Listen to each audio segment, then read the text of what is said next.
All right, guys, welcome back to another episode of 5 Minute DD. Today we are talking about ticker SLVO. This is the Credit Suisse X-Link Silver Shares Covered Call ETN. Take note, this is not an ETF, it's an ETN. They are very different.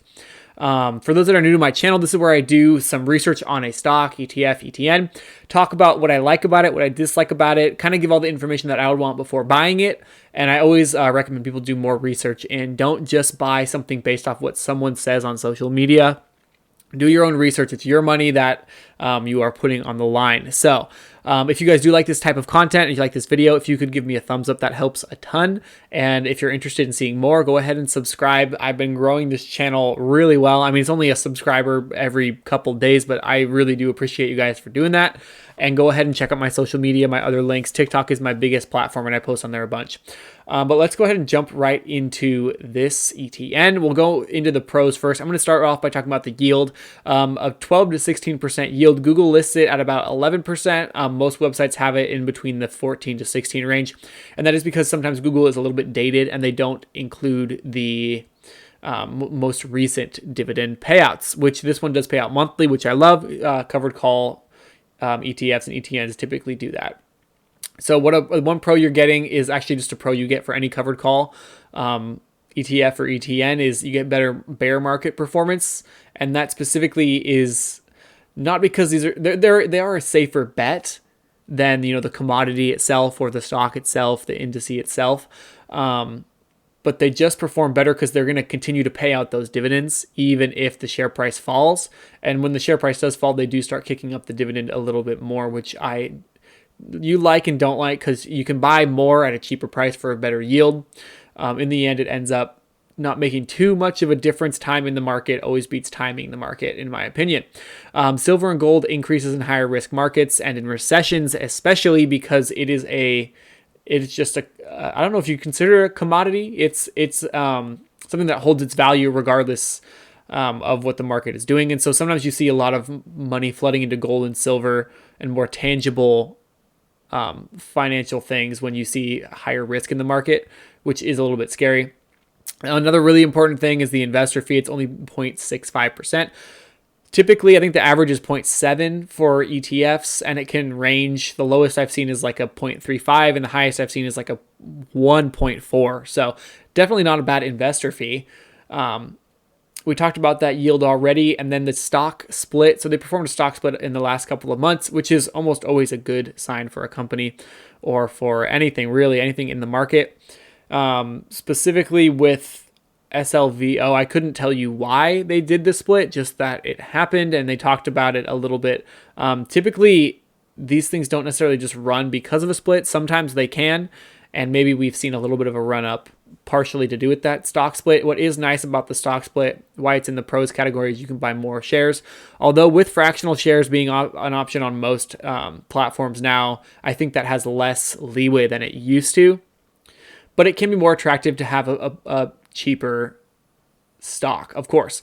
And part of that too is that this was a 20 or a 1 for 20 split. So this thing was expensive, really expensive. And I don't know if people, would necessarily play options on this, but that's kind of a bonus when you do have a normal stock, is that when the price is lower, there's a lot more ability to use different trading strategies via options.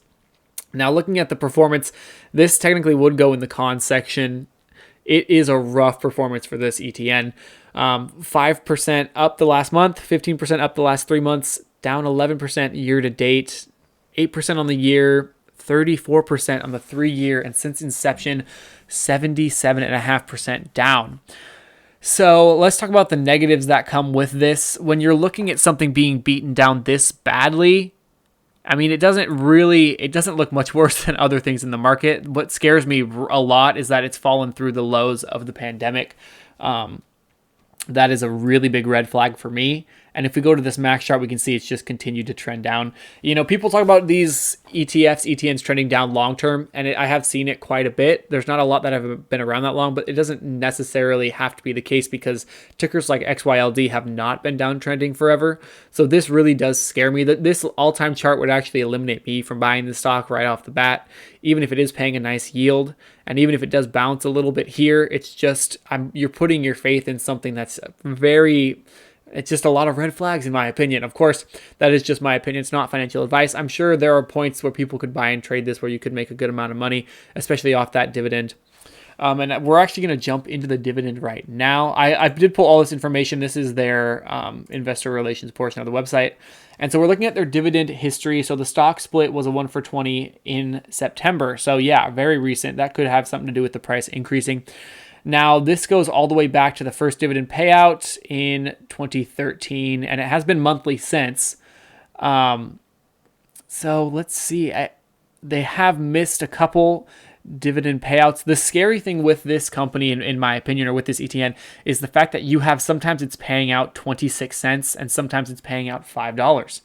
And you never know what you're going to get. It is sporadic and all over the place. So that's one issue I definitely have. I'm not sure how the stock split is calculated in with this. I would assume that they have calculated it back for all of these ones. If not, then they're paying out quite a bit still. But it's just really sporadic. It's not like a QYLD, in my opinion, that's a lot more consistent with their dividends, or JEPI.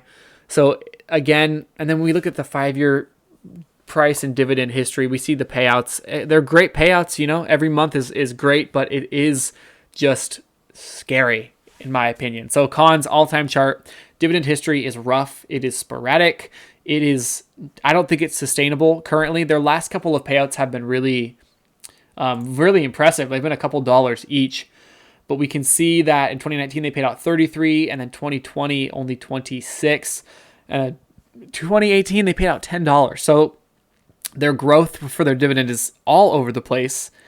But I mean, if you held long term, I don't think you'd be doing terribly on the growth, but overall your money would be pretty low based off that chart. And then it is an ETN. For those that don't know, ETNs are exchange traded notes. They basically are a lot more liquid than ETFs is how I understand it. And that just means that the owners, the people who run the ETNs, it's a lot easier to just remove it. You can pull it from the market easier. It's not necessarily a rug pull. It's not like a pump and dump, but it is easier for investors to lose their money in it than it would be an ETF that would be harder to overall dissolve.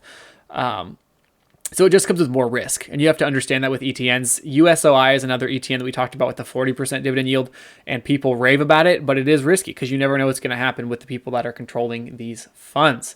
Last but not least, not financial advice. Again, guys, I appreciate you guys watching the video. If you want to see more, like and subscribe, drop a comment on the stock you think I should review next, give you some DD on. I love doing this. Make sure you always do your own research and follow me on my socials. Hope you guys have a good day.